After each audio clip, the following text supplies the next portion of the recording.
வணக்கம். இது கிஸ்கால் டிஎம்டி கம்பிகள் வழங்கும் கேள்வி நேரம். இந்த நிகழ்ச்சி மூலமாக மீண்டும் உங்களை சந்திப்பதில் மிக்க மகிழ்ச்சி. நான் செந்தில்.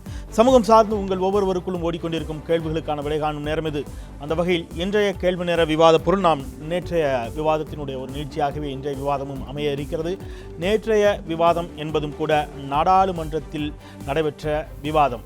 இந்திய அரசியலமைப்பு சட்டம் அது நிறுவப்பட்ட தினத்தை முன்னிட்டு அந்த தளத்தில் அம்பேத்கர் மற்றும் இந்திய அரசமைப்பு சட்டம் தொடர்பாக நடைபெற்ற விவாதம். அதைத் தொடர்ந்து இன்றைக்கும் விவாதம் நீடித்தது. இரண்டு அவைகளிலும், மாநிலங்களவை மக்களவை இரண்டு அவைகளிலும் அனைத்து கட்சிகளைச் சேர்ந்த முக்கிய பிரமுகர்களும் இந்த தளத்தில் விரிவாகவே விவாதித்தார்கள். நிறைவாக பிரதமர் மோடி அவர்களும் தன்னுடைய கருத்தை ஒரு பிரதமராக அல்ல, ஒரு உறுப்பினராக நானும் பதிவு செய்கிறேன் என்று சொல்லி அவரும் தன்னுடைய கருத்துக்களை பதிவு செய்திருந்தார். அந்த பதிவுகளில் இருந்து எழக்கூடிய கேள்விகளே இன்றைய கேள்வி நேர விவாத பொருளின் மையமாக இருக்கிறது.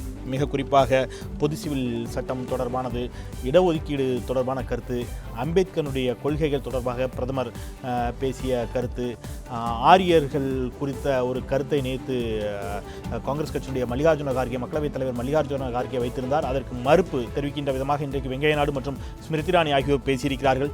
இது போன்ற கருத்துக்களோடு இன்றைய விவாதம் விரிவாக பயணிக்க இருக்கிறது. நம்முடைய தற்போது 3 ஆளுமைகள் அரங்கில் இணைகிறார்கள். அவர்களை அறிமுகப்படுத்துகின்றேன். மகாராஷ்டிரா மாநில கல்வித்துறையில் இடம்பெற்ற ஒரு புத்தகத்தில் ஆரியர்கள் என்பவர்கள் யார் என்று அம்பேத்கர் சொன்னதாக குறிப்பிடப்பட்டிருப்பதை சுட்டிக்காட்டி பேசியிருக்கிறார் வெங்கையா நாயுடு. மறுபுறம் ஸ்மிருதி இரானி அவர்களும் ஆரிய படையெடுப்பு என்பது என்ற வாதம் அபத்தமானது என்ற ஒரு கருத்தையும் பயன்படுத்தியிருக்கிறார். இதுபோன்ற விவாதங்கள் முதலில் தேவையா என்பதும், அந்த விவாதங்களுக்கு இருக்கக்கூடிய உண்மைகள் என்ன என்பதையும் கூட நாம் இன்னும் விரிவாக பேசலாம். பயணிக்கலாம் 3 சிறப்பு ஆளுமைகளோடு. இது கேள்வி நேரம்.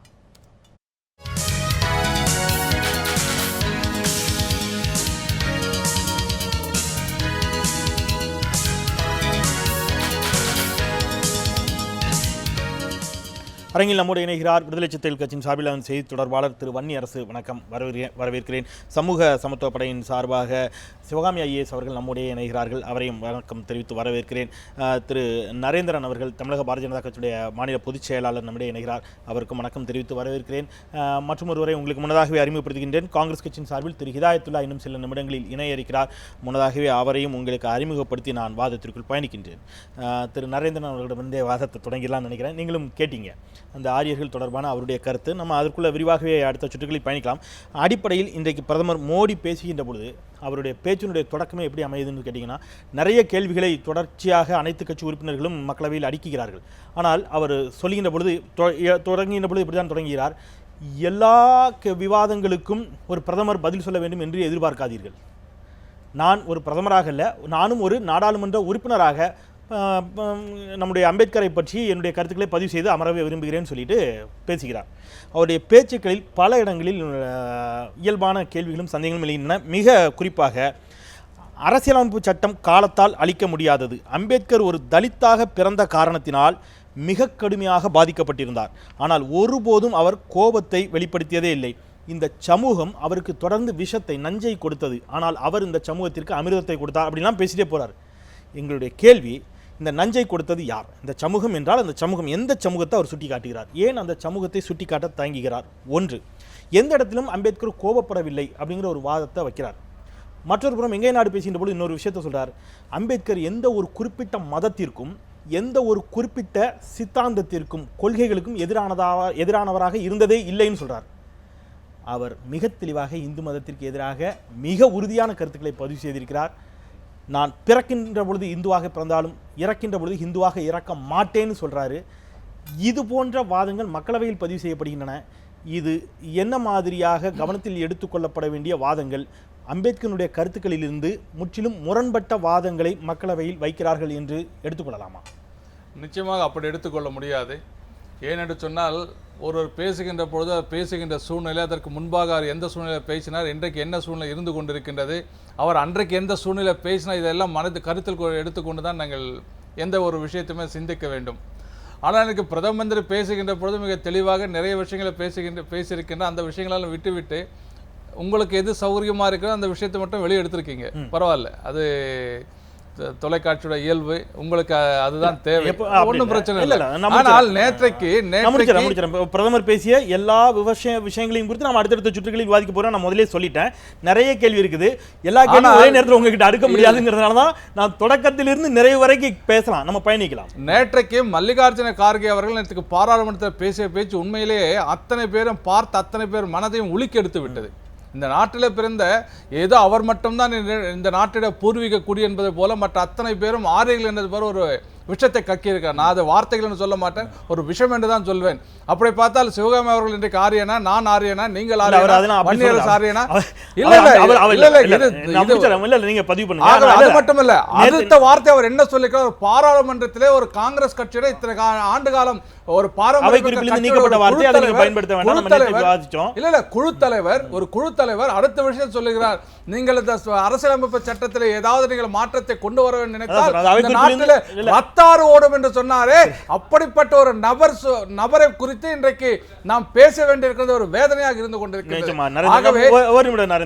நேற்று இந்த விவாதம் தான் சென்றது. நேற்றைய கேள்வி நேரத்தில் 1 மணி நேரம் மல்லிகார்ஜுன கார்கே பேசிய அதை அடிப்படையாக வைத்தான் அந்த விவாதம் நிகழ்ந்தது. மக்களவையில் இது போன்ற சாதியை குறிப்பிட்டு பேசலாமா என்ற கேள்விகள் முன்வைக்கப்பட்டன.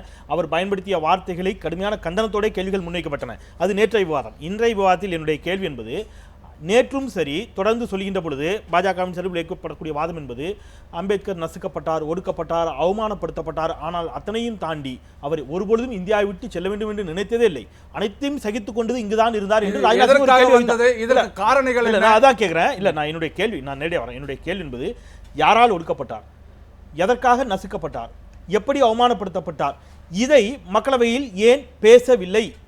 அந்த காரணிகள், அவர் நசுக்கப்பட்டதற்கான காரணிகள், அவர் அவமானப்படுத்தப்பட்டதற்கான காரணிகள் இன்றைக்கும் இந்த தேசத்தில் இருக்கிறதா இல்லையா? அது ஏன் பேசப்படவில்லை?